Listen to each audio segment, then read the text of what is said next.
Yeah, let's stay in the North. Let's go to the NFC North, home of our Chicago Bears. I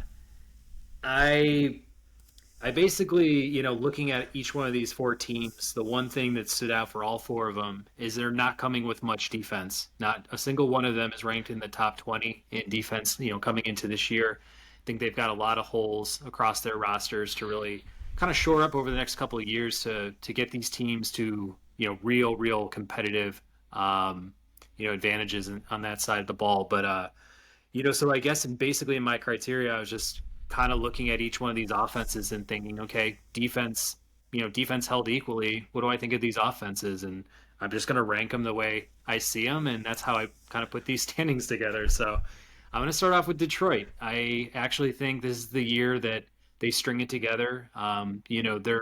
Their line is one of the best in the game with Penei Sewell and others. They're coming in with David Montgomery, Jameer Gibbs as this kind of young do-it-all type running back. I mean, we covered him in the fantasy special, and I think that he's going to be really exciting to watch. However the ball's in his hands. Amon-Ra St. Brown is, one of those guys you're kind of moving into, the top tier as far as wide receivers go, and I think pairing him with Sam Laporta, the rookie tight end, will be interesting for them. I think that they do struggle a little bit in that wide receiver depth category, but one thing to say about their quarterback Jared Goff is he looked real solid last year, and his counting stats for passing yards and I want to say QBR were top 10 in the league. I mean he was really a leader on that team, a young Lions team, and they took some steps last year. They definitely showed continuity, toughness. I think they really buy into what Dan Campbell is selling. I think he brings a lot of fun into the locker room and just that unity, that brotherhood that I think a lot of teams are missing. I mean, I look at a lot of teams and I'm like, the talent is all there, but if you don't have that buy-in, I think that really, sets you back. So I think they move a step further this year and they take that division with a lot of the changes that have gone on within it.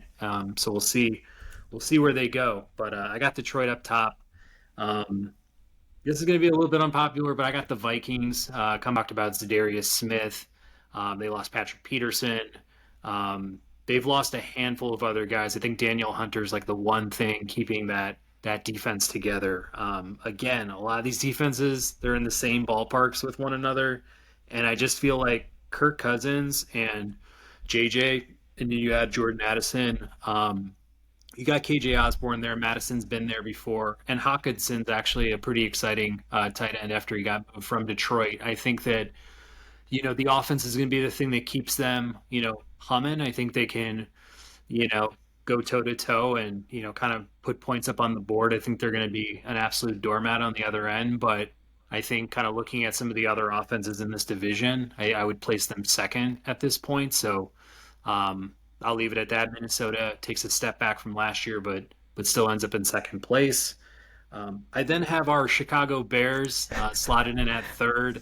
I think there is a ton of excitement, kind of coming into Chicago this season. I, obviously love the trade they made to move down to number nine. They got Darnell Wright to help protect Justin Fields. There's another play I really would have enjoyed having instead of him, but we won't go back into that topic. But you got DJ Moore on the outside. I think just pairing him with a bunch of other capable receivers this year, Darnell Mooney, Claypool. They signed Robert Tunyon. They've got Cole Kmet. Hopefully, if that offensive line kind of stays healthy, sticks together, it can be a capable unit. I've heard some injuries with Tevin Jenkins, which worry me kind of going into the year. But I think Justin Fields is going to take another step. I think he's going to be explosive on his feet. I think he gets a little bit better in the pass game. But I am a little bit concerned with the defense. I like the linebacking crew that they've assembled for this season. I like Jalen Johnson and Jaquan Brisker in the secondary. Um, I'm trying to think. Yannick Ngakwe recently signed with us as an end. That should be interesting. I know we also brought over Demarcus Walker. I just feel like there's still some holes there on the front four. I don't know if it's like if we've got anything elite there. I don't know if we have anything like promising in terms of young talent that we can get truly excited about. It feels like a lot of adequate starters, and then kind of some below average players as well there. So I feel like you know any teams trying to establish the run will have an advantage against the Bears, and I'm a little bit skeptical about what their defensive units can put together. Although it seems that Eberflus is like kind of has been targeting a linebacker strong team with a very good secondary, and we'll kind of have to wait and see how he schemes against these teams in specific. But I think they take a step this year. I'm still kind of in the 6-7 win category. I think that's definitely low based on expectations and what I've been hearing from folks in Chicago, but I'm still a little bit skeptical. And then finally, the Green Bay Packers in the basement. You know, again, if defense is held equally amongst these teams, Green Bay kind of looking at bringing in a new quarterback, Jordan Love. He is a third year pro, but in the same sense has not had a lot of battles to this point. If Justin Fields was at the bottom, of the NFL with all of his talent, and I do think Justin Fields is a more talented quarterback than Jordan Love. I think Love struggles. I think he's got a decent enough offensive line. He's got some good running backs. Christian Watson's exciting. He's interesting, but he's not necessarily baked and complete at this point. I don't know if he's like a true number one, or is he a wide receiver 3 with some incredible upside? We're still kind of having to determine that this year, and there's not much else around him. So if he doesn't have a good defense, he doesn't have a ton of weapons to really get comfortable with. He himself is a little bit inexperienced.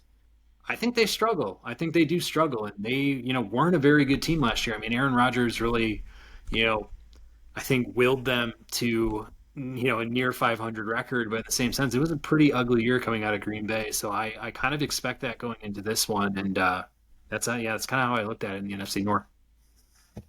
Yeah, I think I agree with everything you said.